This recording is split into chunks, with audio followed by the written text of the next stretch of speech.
요한계시록은 시험과 유혹이 많은 이 세상 속에 사는 어제의 그리스도인, 오늘 그리스도인의 그 믿음을 굳게 하고 또 미래를 잘 준비하도록 하기 위해서 보낸 격려하는 하나님의 말씀인데요. 여러분, 우리가 그 어떤 상황에 처해 있단다 할지라도 바른 믿음을 가지고 또 이 세상을 이기는 가장 기본적인 그 요소는 무엇인가 하면 다름 아닌 이 말씀으로 주신 이 성경을 바로 해석하고 이해하고 삶 가운데 적용해서 예수 그리스도를 바라보는 여기에 있다라고 하는 사실입니다. 근데 이 같은 성경임에도 불구하고 이 성경을 아주 잘못 해석하고 이상하게 해석하는 가르침에 빠지다 보면 어떤 문제가 생기느냐, 신앙의 대상이신 예수 그리스도가 간 곳이 없어요. 이상한 가르침을 주는 그 사람이 신앙의 대상으로 둔갑을 해버리고 또 거기에 맹종하다 보면 우리의 삶이 정상에서 벗어나 아주 우스꽝스러운 삶을 살아갈 수가 있습니다. 근데 여러분, 주의하고 들어야 할 부분은 특별히 이 요한계시록에 관해서 잘못 해석을 하고 이상한 가르침을 퍼뜨리는 불건전한 집단 이단들이 많은데 앞으로 세월이 가면 갈수록 이와 같은 일들이 더 많이 나타날 것입니다. 다시 말해서 유혹을 받아서 이상한 삶의 모습으로 나타나는 그리스도인들이 많을 수 있는 가능성이 있어요. 그래서 우리는 조심해야 돼요. 사실 오늘 사는 저희들이 이 오늘 모든 성경을 바로 해석하고 또 적용해 가는데 많은 한계들이 있는 것은 사실이에요. 왜인가 하면 이 성경은 오래전에 영감을 받았던 선지자 또 신약성경의 사도들 시대적인 갭이 있어요. 역사적인 갭이 있어요. 언어가 달라요. 우리는 한국 사람인데 그 사람들은 달라요. 헬라어, 히브리, 아람어를 썼어요. 뿐만 아니라 문화적으로 장애가 있기 때문에, 다르기 때문에 이것을 바로 읽어서 바로 이해하기에는 많은 한계가 있어요. 그래서 전문적으로 신학적인 훈련, 언어학적인 훈련을 받은 이 목회자들의 도움이, 설교자의 도움이 필요한데, 문제는 이 설교자에 따라서 해석들이 다 달라요. 그래서 여러분들이 분별력을 가지고 갖지 아니하면 이 마지막 세대의 바른 신앙을 가지고 세상에서 살아가는 것 쉽지 않습니다. 모든 사람이 마찬가지예요. 쉬운 예를 들어서 그래요. 같은 한국 사람인데도 이 이민사회에서 자라나서 여기에서 살고 있는 10대, 20대들에게 보릿고개 이렇게 하면 잘 몰라요. 설명이 많이 필요해요. 그때가 있었단다. 근데 50대 후반이 지나신 분들이 보릿고개 이렇게 하면 설명할 필요가 없어요.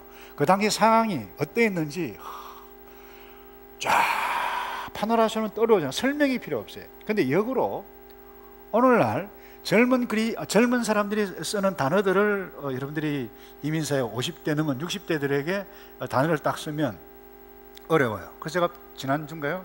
경찰실에 가서 요즘 젊은이들 뭐 쓰냐 하니까 멘붕 그래요. 그래서 멘붕이 뭐야? 이러니까 멘탈이 붕괴됐다는 것입니다. 못 알아듣, 저도 못 알아듣는데. 같은 사람이고 같은 환경 가운데 사는데도 이렇게 어려운데, 여러분, 이 구약과 신약 시대에 엄청난 역사적인 갭, 시간적인 갭, 언어적인 이 장애 때문에 이해하는 것은 쉬운 일이 아닙니다. 그렇기 때문에 이 요한계시록, 반드시 일어날 일에 관해서 주신 예언의 말씀인 이 계시록을 이해하는데 아주 기본적으로 여러분들이 갖추어야 할 것들이 필요해요. 그래서 요한계시록을 왜 주셨지? 어떤 책이지? 어떤 모습으로 우리가 해석을 해야지? 이런 기본적인 전체 그림을 그리는 것이 굉장히 중요합니다. 그래서 어쩌면 예수 믿은 지 얼마 안 되시는 분들은 오늘은 조금 어려울 줄 몰라요. 그러나 굉장히 중요해요. 그래서 오늘 서론적으로 언급을 해가기를 원하는데, 먼저 계시록은 어떤 책입니까? 예언이에요. 따라서 할까요? 예언입니다.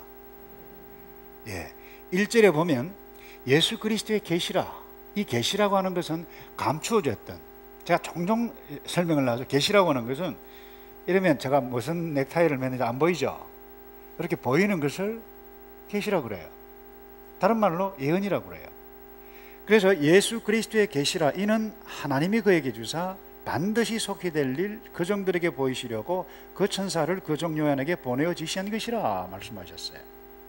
그러니까 반드시 속히 될 예언, 계시, 그것도 성도들이 바로 마땅히 알아야 할 계시이기 때문에 요한을 통해서 주셨던 예수님의 계시, 요한의 계시가 아닙니다.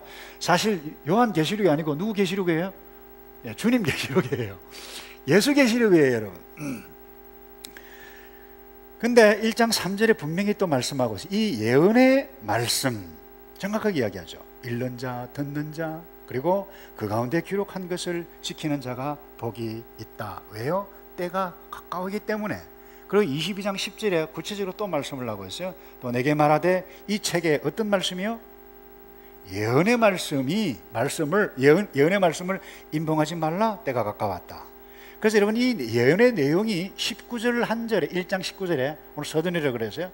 전체적으로 이제 픽처로 그림을 보아야 되는데 뭐라고 되겠는가 하면 구체적으로 이렇게 말씀하고 있어요. 너 본 것과 또 이제 있는 일, 장차 될 일에 관한 계시 예언의 책이 요한 계시록입니다. 그 다음 두 번째 잊지 말아야 할 부분이 있는데 이 예언의 계시인데 이 계시가 어떤 모습으로 옷을 입고 왔느냐? 편지라고 하는 부분입니다. 서신서라고 하는 부분입니다. 이것을 잊으면 곤란해요.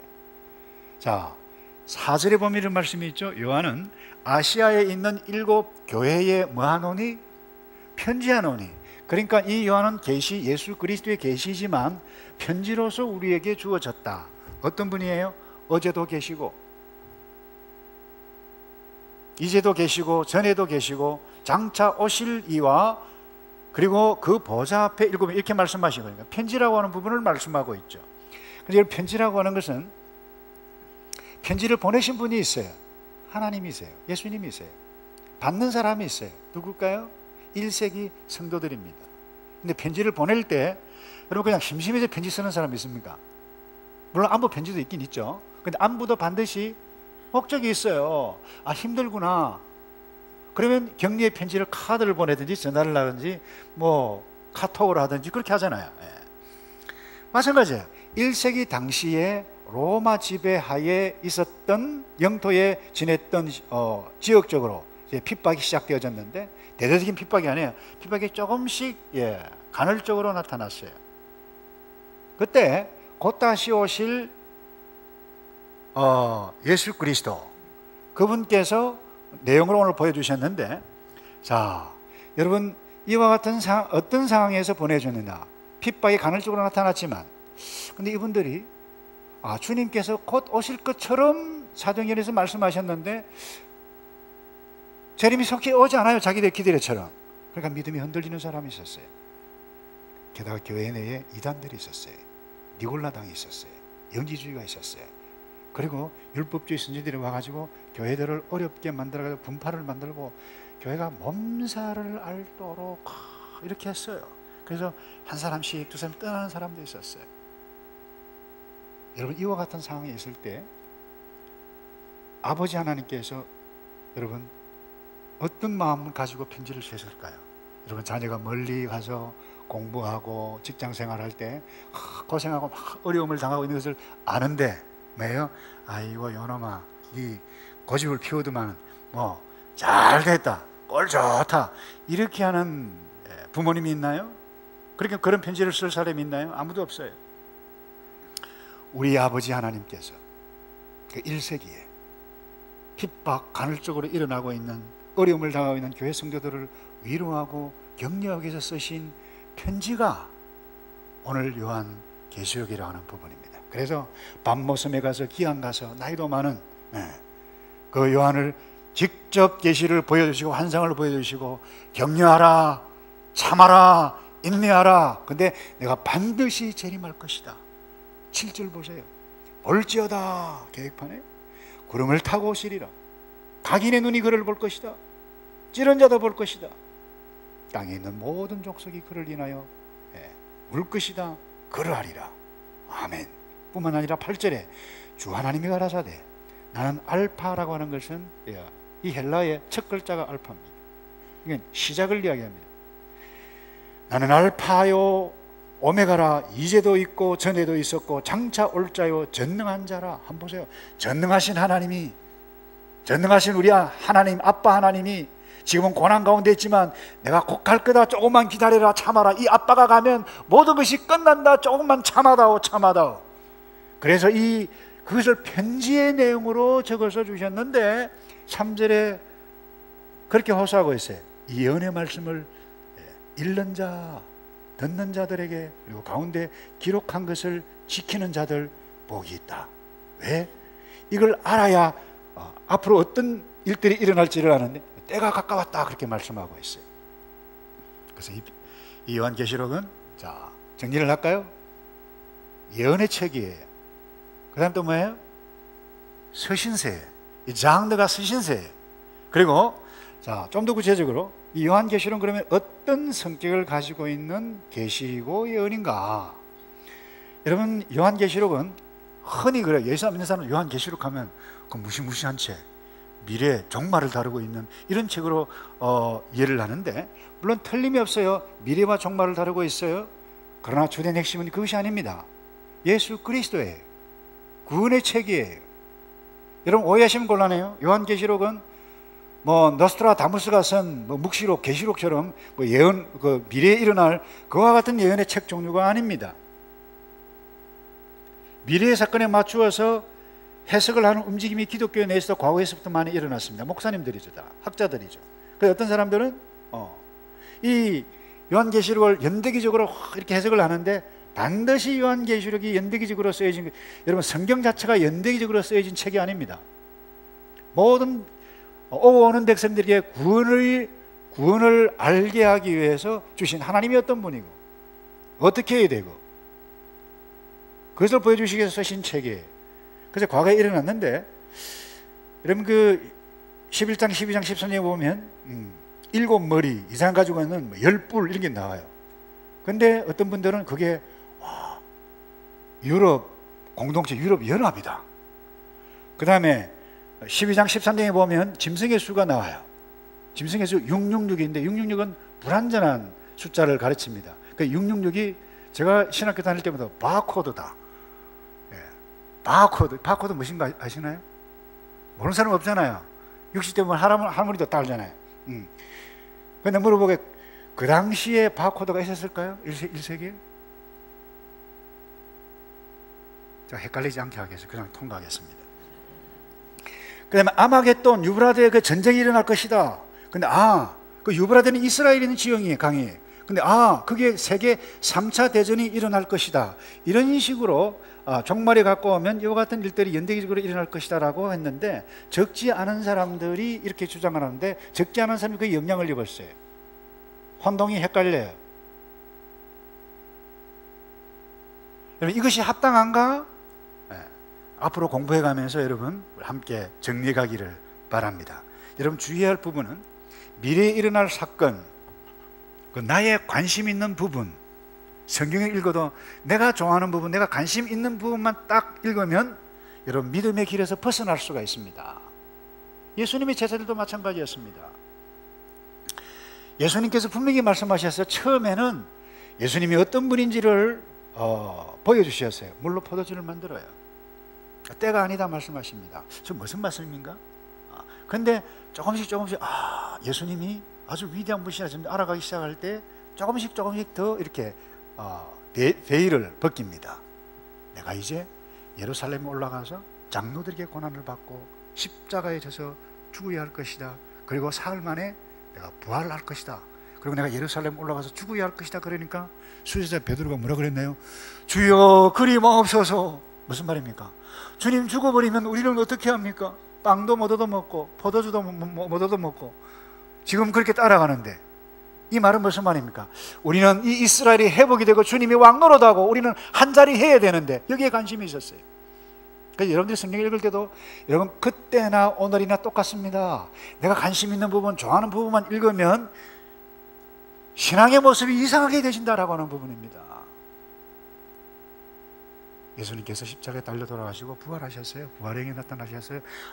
이제 제자들이 깨닫기 시작했으면 그렇구나 무릎을 치고 했는데, 사도행전 1장에 와서 예수님께서 뭐라고 말씀하십니까?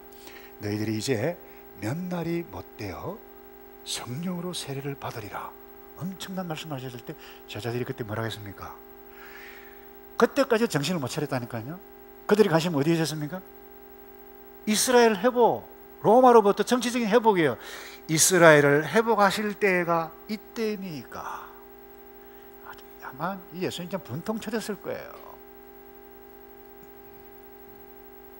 여러분, 우리가 계시록을 읽을 때 내가 좋아하는 부분, 관심 있는 부분, 거기에 계시록뿐만 아니라 모든 성경 읽을 때 자칫 잘못하면 우리는 대단히 이상한 모습으로 나타날 수가 있어요. 계시록은 여러분 핍박당하고 당할 성도들에게 성도와 교회는 반드시 승리한다.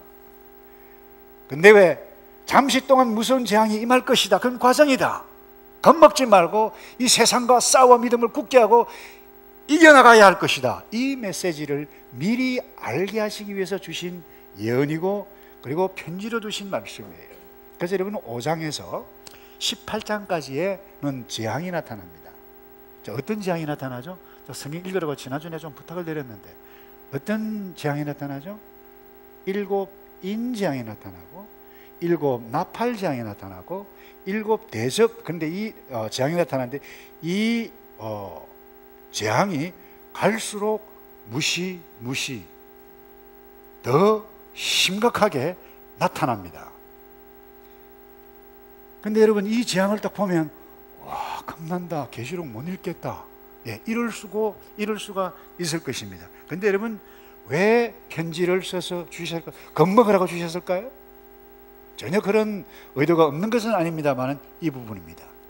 적어도 하나님을 사랑하는 자, 내가 예수를 믿고 회개하고 믿음을 가지고 예수 그리스도의 가르침대로 살기를 고민하며 갈등하며 살아가는 사람에게 여러분 이 재앙과는 죄송한데 정확하게 전혀 관계가 없는 부분이에요. 그런데 제가 다시 질문합니다. 이 편지 누구에게 주셨다고요? 1차적으로 1세기에 있었던 소아시아의 7 교회들에게 돌아가면서 읽어라. 그래서 읽어라. 읽는 자 복 있다. 이 읽는다라고 하는 건 어떤 의미인가 하면요, 헬라의 원어의 의미는 오늘 우리 목사님께서 읽었습니다마는 회중들 앞에서 큰 소리로 외치는 것, 이게 읽는다는 원어의 의미입니다. 그래서 그것을 듣고 아 그렇구나, 우리 주님이 통치하실 것이구나, 이런 일이 있겠구나, 그것을 듣고 읽고 듣는 자, 지키는 자가 복이 있다, 이런 의미입니다. 그런데 여러분이 무서운 재앙의 심판의 대상은 예수 믿지 않는 존재예요. 그런데 이것이 교회 안에 전달됐어요. 이 말은 무슨 말입니까? 교회 안에 있지만 회개하지 않고 예수 믿지 않고 자기 마음대로 내 좋아하는 부분, 내가 신이에요. 그래서 뭐라고 말씀하십니까? 20절에 계시록 9장 20절에 이런 말씀이 있어요. 이 재앙에 죽지 않고, 이 9장은 이미 7인 재앙이 한번 났어요. 그 다음에 그런데 이 재앙에 죽지 않고 남은 사람들은 그 손으로 행하는 일을 회개치 아니하고 오히려 여러 귀신과 또는 보거나 듣거나 다니거나 하지 못하는 금, 은, 동 이런 목석의 우상에게 절하고. 왜 절합니까? 돈 잘 벌려고 고사를 지내요. 글쎄 교회 내에 있는 사람이 점 치러 가요. 점을 보러 가요. 오늘날이 됐어요. 그리고 21절에 보세요. 또 살인과 복술과 음행과 도둑질을 회개치 아니하더라. 여러분 예수 믿는 사람은 실수할 수 있어요? 유혹받아가지고 장빨장처럼 한순간 너무 배가 고파가지고 너무 한번 성공해 보려고 실수할 수 있어요. 그러나 이 바보같이 내가 이 못된 짓 했지, 바보같이 내가 하나님의 영이 있는 사람인데 회개합니다. 여러분 근데 이들이 교회 안에 있는데 못된 짓 하고도 회개하지도 않아요. 음행을 저지르고도 뻔뻔해요. 교회 안에 있으면서 이 말은 예수를 믿지 아니한다는 거죠. 이 자들에게 이 말 재앙 보여주고 있어요. 그러나 하나님을 사랑하는 자고 뜻대로 부르심을 입은 자들에게는, 따라서 합시다, 모든 것이 합력하여 선을 이루느니라. 여러분 이 가운데 있죠? 아멘. 예수 믿으면 이런 사람들이에요. 이런 사람들이 이 재앙이 필요가 있다 없다? 없어요, 여러분. 그래서 봐라, 이 아빠가, 전능하신 알파 오메가 이 아빠가 와서 너희를 괴롭히고 회개하지 아니하는 자, 내가 마음이 아프지만 이들을 심판할 것이다.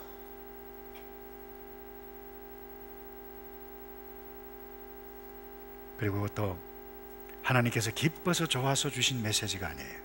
탄식하는 마음으로 이 편지를 주셨어요. 그래서 살인과 복술과 음행과 도적질을 뭐 한다고요? 회개치 아니한다. 이 말은 무슨 말입니까? 회개했으면 좋겠는데 회개를 하지 않는다라고 하는 부분입니다. 이게 애틋한 하나님의 마음이 여기에 담겨 있어요. 그리고 여러분 19장 20절에 이런 말씀이 있죠. 자, 짐승이 잡히고, 따라서 합시다. 짐승이 잡히고, 자, 그 앞에서 이적을 행하던 거짓 선지자도 함께 잡혔으니 시작. 잡혔으니 누가 잡혔다고요? 짐승 이놈들도 잡히고. 사실 짐승은 놈도 아니죠. 네. 짐승이 잡히고, 그 다음에 거짓 선지자도 함께 잡히고. 짐승의 표를 받는 사람은 누구예요? 사람입니다. 유혹에 빠져가지고 넘어가는 사람일 수 있어요. 그 다음에 그의 우상에게 경배하던 자들, 이적으로 미혹하던 자라. 이 둘이 산채로 유황 불 붙는 어디요? 못에 던지우고. 할렐루야. 우린 기뻐해야 돼요. 왜요? 사단과 하수인과 그 못된 악한 모든 세력 시스템 반드시 유황 불못에 들어간다. 우리가 들어갈 것이 아니에요. 그들이 들어갈 것이에요.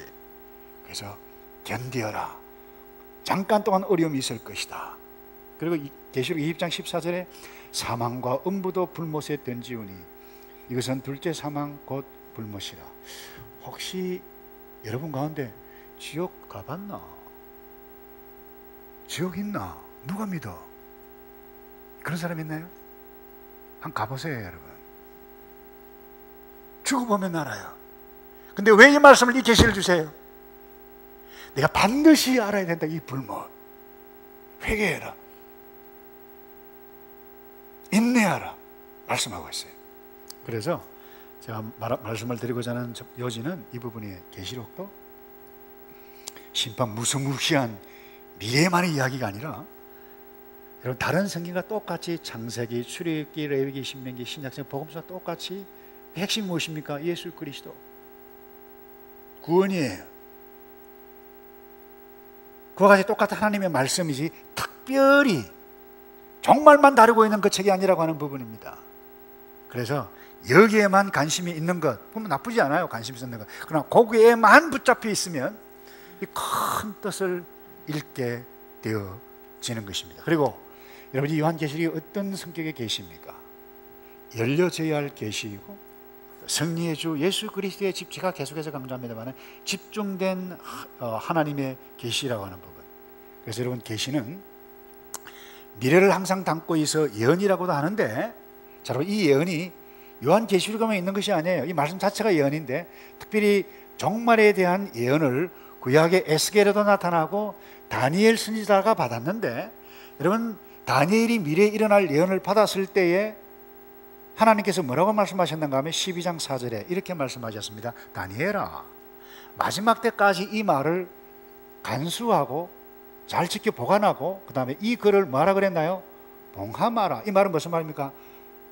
닫혀 있는 것, 닫혔다는 것입니다. 그런데 그 다음에 뭐예요?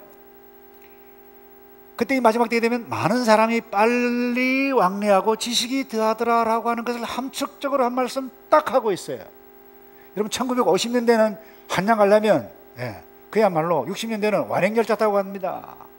60년대 70년 고속버스, 요즘은 KTX, 비행기 시간도 점점 그러지 않아요? 왔다 갔다 인터넷도 56K 하나 눌리고 커피 한잔 딱 마시고 그 다음 또 보고, 요즘 어때요? 초광속이 막 그러잖아요. 자, 이렇게 되면 마지막 때가 점점 어떻게 해요? 가까워져가 있구나라고 하는 우리가 인식하라고 다니엘 때 말씀했는데, 그때는 뭐예요? 닫혀져 있는 느낌을 말씀 주셨는데, 오늘 본문에는 자 보세요. 계시록 1장 3절 보세요. 이 예언의 말씀을 읽는 자, 여러분 이 말씀을 읽으라 이 말은 뭡니까? 열어서 읽으라 이 말씀 아니에요. 들어라. 그 가운데 지키는 자가 복이 있을 것이다. 22장 10절 다 같이 볼까요? 여기 보면 또 내게 말하되 이 책의 예언의 말씀을 뭐라고 말씀하셨나요? 와우, 임봉하지 말라, 덮어두지 말라, 딱 봉합하지 말라 그랬어요. 놓치지 말라, 열어라 이 말이에요. 왜냐? 때가 가까이 왔다 말씀하고 있어요. 그래서 여러분 열어서 읽어야 돼요. 주의해서 읽어야 돼요. 회개해야 돼요. 또 예수 그리스도 안에서 구원과 승리를 감사하면서, 여기 제가 조금 전에 말씀했죠. 요한계시록 1장 3절에 나타나는 읽는 자가 복다니, 읽는다라고 하는 것은 큰 소리로 회중들 가운데 회람서신입니다. 사실 요한계시록은 그 당시에 큰 소리로 외쳐서 읽어라, 들어라, 알아라, 깨달아라, 힘을 내어라, 우리는 승리한다. 그런 메시지가 요한계시록이라고 하는 부분입니다. 그래서 우리는 이제 이 계시록을 열어야 될까요? 닫아야 될까요? 닫아야 된다고 그랬어요? 열어야 된다고 그랬죠.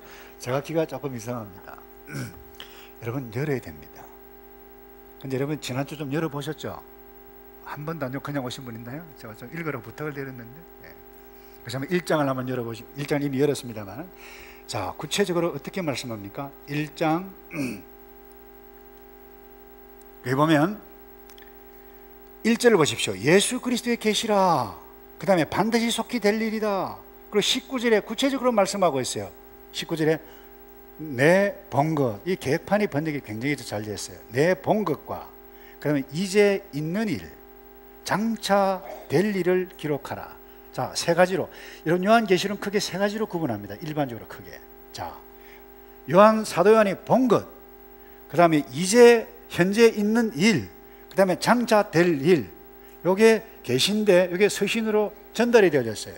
자, 이 사도 요한이 본 것이 무엇입니까? 1장입니다. 무엇을 보았습니까? 주일날, 아니 주의 날에 기도하고 있는 가운데 주께서 말씀하셨어요. 보는데 7 금초대 교회입니다. 금초대 사이로 근위시는 예수, 인자가 되신 예수 그리스도를 보게 해주세요. 이것이 본 것입니다. 이것만 보아도 우리는 위로가 돼요. 고난받고 어려움을 당하고 있는데, 야, 그 교회 가운데 그러시고 계시는구나. 누가요? 살아계신 예수 그리스도가 눈에 보이지 아니하는 것 같지만은 영안을 열어서 영안아 보아라, 이것을 분명히 말을 해라라고 말씀하고 있어요.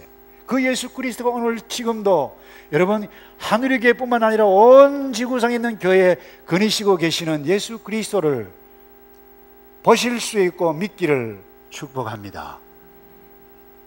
그게 1장이에요. 그 다음에 2장과 3장이 뭔가요? 헬로 2장과 3장이 뭐예요? 자, 소아시아의 7 교회가 나타나죠. 그죠? 에베소 교회를 시작해서 라우디게아.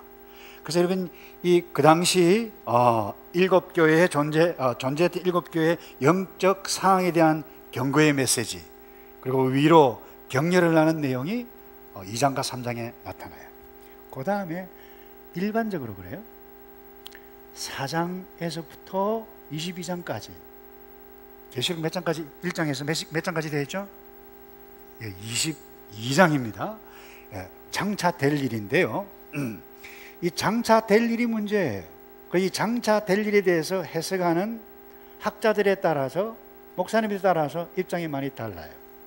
이것 때문에, 그러나 이 입장이 다른데 이 입장이 다 틀린 것은 아니에요. 그걸 잠깐 소개를 하고 지나가야 되겠는데, 여러분이 반드시 기억을 하셔야 돼요. 오늘 서론 부분이기 때문에. 이 장차 될 일을 어떻게 해석하느냐, 첫 번째, 미래적인 관점에서 해석을 합니다. 무슨 말이냐? 계시록이기 때문에 종말이 갈 때 1장과 3장을 제해놓고는 모든 것이 미래의 종말에 초점을 두어서 그렇게 해석을 하는 것입니다. 그럼 두 번째, 어떻게 보면 약간 반대적인 입장에서 해석을 하는 사람이 있어요. 과거적 해석 방법이 있습니다. 이 계시록은 1세기 당시에 요한을 통해서 그 교회를 위해서 주셨다. 그러니까 1세기 이미 말씀이 되어졌고 20장 이후 마지막 생활과 새 땅을 재해놓은 모든 것은 이미 성취되어졌다라고 보는 입장에 있어요. 그게 과거적인 해석이에요. 다 맞는 것도 아니고 다 틀린 것도 아닙니다. 그 다음에 세 번째 역사적인 해석이 있어요. 자, 이 계시록이라고 하는 것은 특별히 장차될 일 그 부분은 초대교회 때부터 이 종말 마지막 때 이르기까지 역사적으로 연대기적으로 일어나는 사건으로 우리는 바라봐야 된다. 이게 역사적인 해석 방법입니다. 그 다음에 이상주의적인 해석 방법이 있습니다. 계시록을 영적으로 봅니다. 이것은 역사적인 사건이라기보다는 성과 악, 그리고 사단의 쫄개들과 하나님의 교회와 성과 악의 영적 전투로 봅니다. 그래서 그러나 결국 교회가 승리한다. 이런 영적 세계의 측면을 보아가지고 집중해서 해석하는 방법, 이상주의적인 해석 방법이 있어요. 그럼 마지막으로 부분적 과거 해석 방법이 있습니다. 이게 좀 뜨고 있어요. 제가 한국에 방문했을 때, 안식일 가졌을 때, 사실 최근에 사우스 아프리카에서 이 요한계시록을 박사 논문을 받은 제 후배 교수를 만나서 좀 배우기도 하고 했는데, 송영목 교수라고 전 세계 다니면서 지금 세미나 한다고 바쁩니다, 이분이. 이런 입장에 거의 비슷한데 부분적 과거인데 무슨 말인가 하면 부분적으로 과거다. 1세기에 고난받는 교회 주신 편지, 그건 과거이기 때문에 그때 당시의 상황에서 해석을 1차적으로 해야 한다. 그래서 18장까지는 이미 성취된 것으로 봐요. 그런데 이들의 입장은 그러나 여기에 그치면 성경책 의미가 별로 없잖아요. 옛날 책과 똑같잖아요.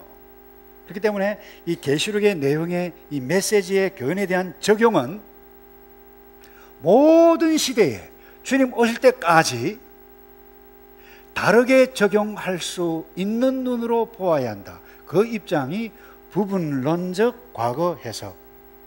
그래서 여러분 1장과 19장까지는 당시 성도들에게 주어진 말씀이기 때문에 그 당시 여러분 일어나는 모든 전쟁들 이와 같은 것들은 예루살렘 멸망에 초점을 둡니다.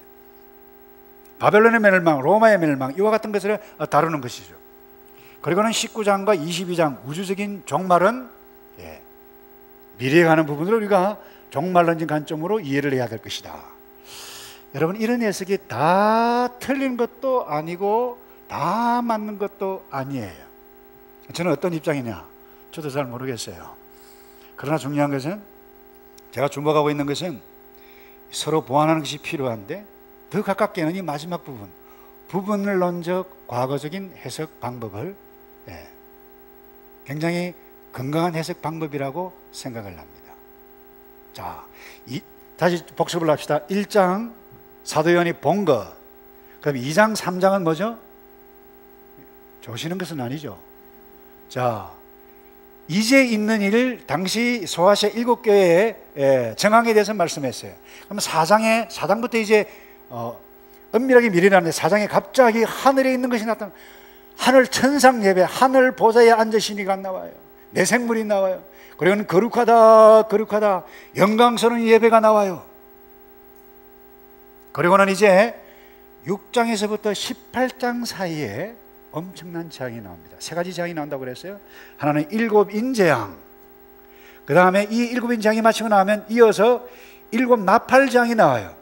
7 나팔 재앙이 끝나면 7 대접 재앙이 나옵니다. 근데 중요한 것은 이 6장에서 18장 사이에 이 그 다음에 나팔 대접 이 사이에 중간에 삽입되어진 부분이 있어요. 이 삽입된 부분이 굉장히 중요해요. 우리는 사실 엄리에게 요한계시록에 이 삽입된 부분을 중심으로 해서 여러분들이 성경을 읽어야 할 것입니다. 삽입된 첫째 부분에 무엇이 나옵니까?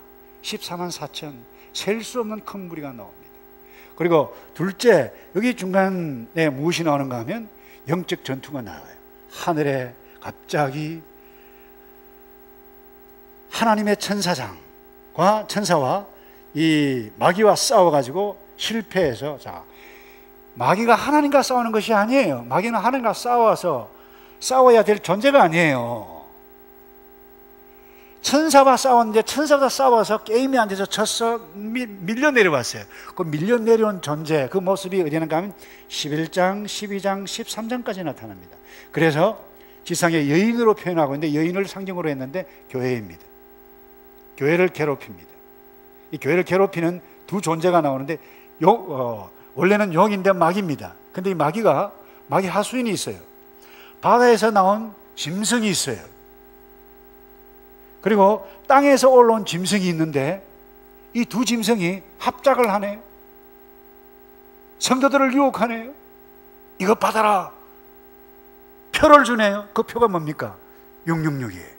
제가 말씀드린 666은 불완전한 숫자입니다. 이것이 무엇이냐? 그래서 다음에 공부를 하겠는데요. 그래서 여러분, 이 내용, 그리고 17장, 18장에 딱 들어오면 바벨론이 완전히 무너졌도다, 무너졌도다. 바벨론이 멸망을 합니다. 그러니까 19장, 20장 초부에 딱 오면 무너진 게 더 확실해 보이는데, 마귀가 완전히 잡히고 그 짐승들도 잡히고 예배하는, 그들의 우상 숭배하면서 예배하는 자들이 다 잡혀서 어디로 간다고요? 무적행 불못에 빠지는데, 그리고 천년이라는 예수님께서 다스리는 나라가 나오고, 그 다음에 어느 한순간에 요한에게 엄청난 찬양의 소리가 나오는데, 할렐루야, 주의 권능과 지혜와 부와 영광이, 엄청난 찬송이 나와요. 그 어린 양 혼인잔치 열려지는데, 그 어린 양 혼인잔치의 주인공이 누군가요? 예수 그리스도예요. 그리고 어린 양 보혈의 피로 구속함을 입은 무리들이 그 잔치에 있게 되어지고, 그 마지막에 마라나다, 주 예수여 어서 오시옵소서. 그래서 이 연의 말씀을 읽고 듣는 자가, 지키는 자가 복이 있도다. 이것이 요한계시록 끝입니다. 공부 다 하셨어요. 여러분 하산하셔도 괜찮습니다. 근데 이걸 이름하여 서론이라 그럽니다. 이게 시작입니다. 근데 여러분 말씀을 정리하겠는데요, 왜 이 요한계시록을 주셨을까요? 이유가 분명히 있어요.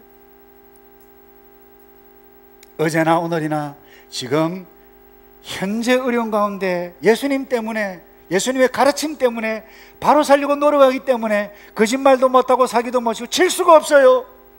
음행을 할 수가 없어요. 도둑질을 할 수가 없어요.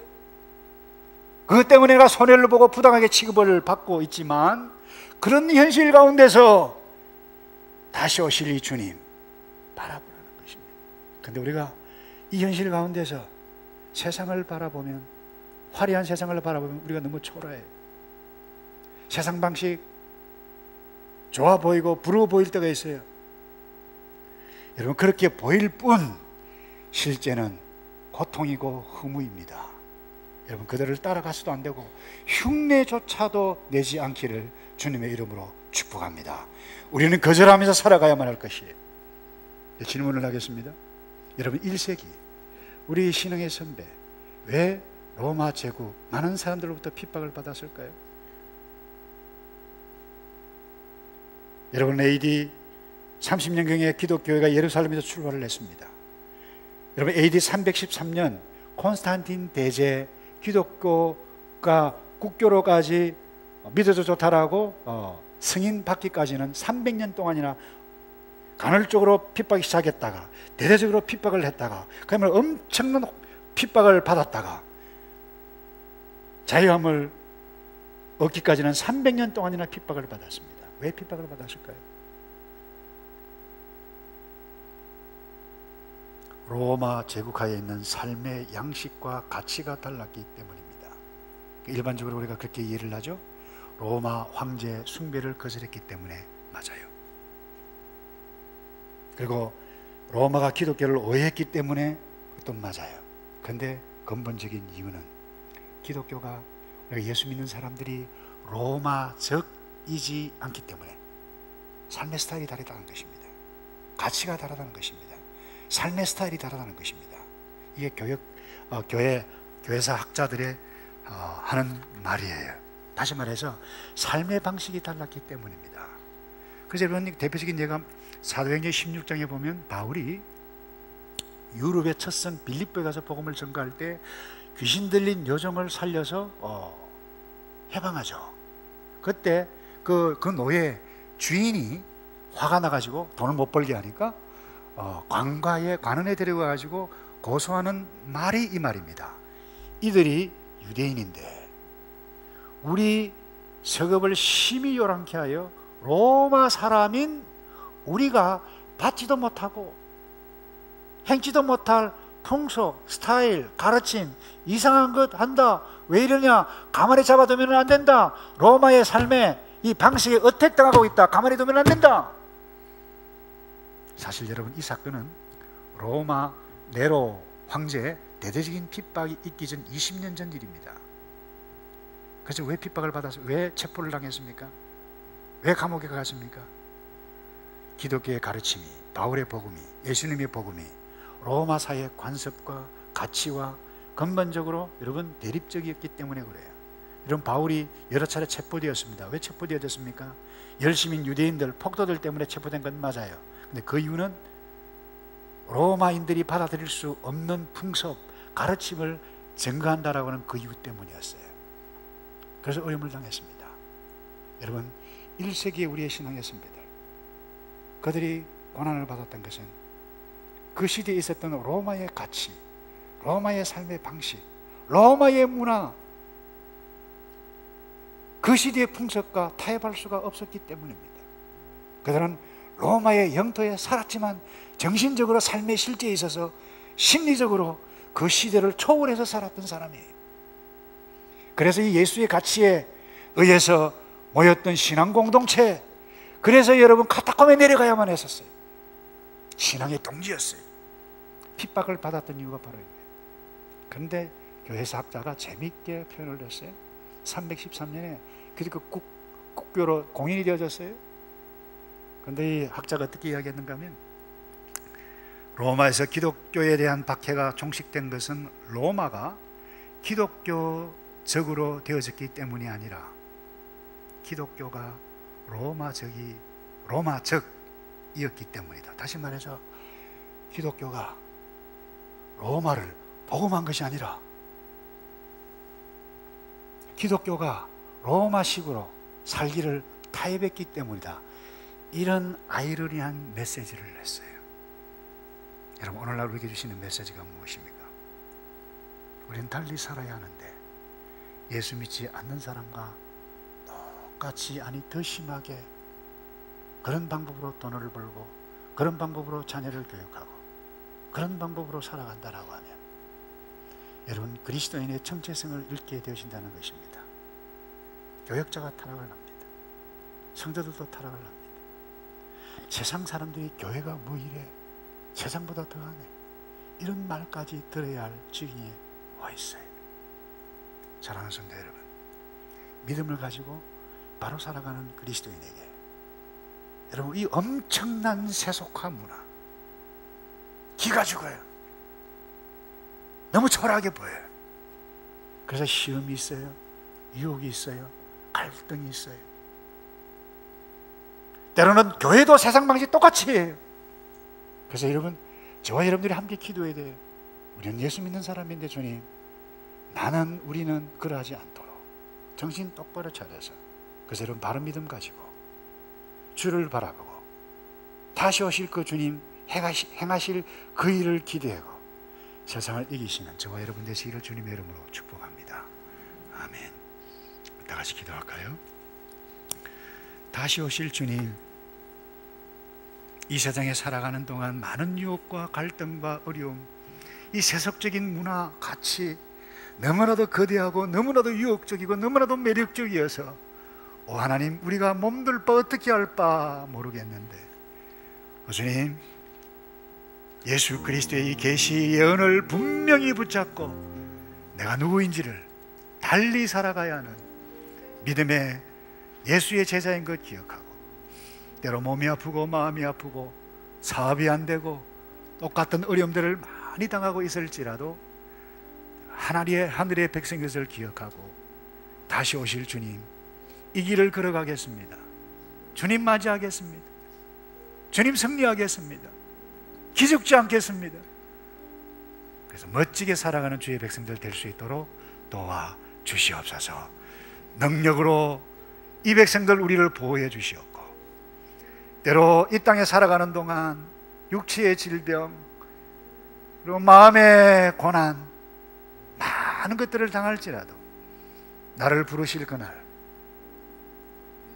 승리의 그날을 기대하며 믿음 때문에 주님의 길을 포기하지 않는 저희들 되어지도록 도와 주시옵소서. 예수 그리스도의 이름으로 기도합니다. 아멘.